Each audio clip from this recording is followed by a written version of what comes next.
कारी कारी अखिया होठवा चटक सिनुरिया चेहरा के चान देखते लिख दिहनी हम मोरिया और लोगों ने प्यार के लागल ऐसन जोग जगलस हो हई पियर फराक वाली हई पियर साड़ी वाली प्यार के रोग लगलस हो।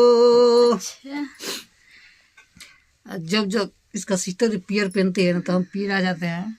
हमको ना बहुत पहले से पीला पसंद है, ठीक ना? हाँ पीला हाँ। हमको तो पसंद है नीला। तारा के पसंद बा तो पसंद रहो तो यही यही से से ना। दोनों मैचिंग कियो। हाँ हमके फिर से बकरा बात बहुत पसंद है ब्लैक। हाँ तो तू बड़ा ब्लैक। ना हमको ब्लैक लेडीज में पसंद है।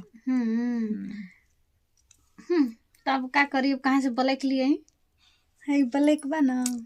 ब्लैक काजल लगाई हो ना। मैं तो लिपस्टिक खराब कर सकता हूँ लेकिन काजल नहीं।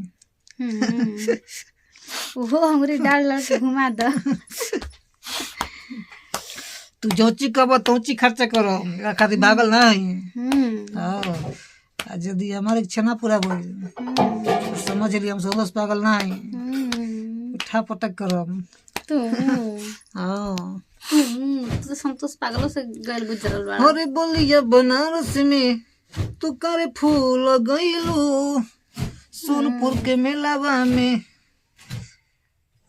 का कहनी मार करवैलू गैल रहन मार करे।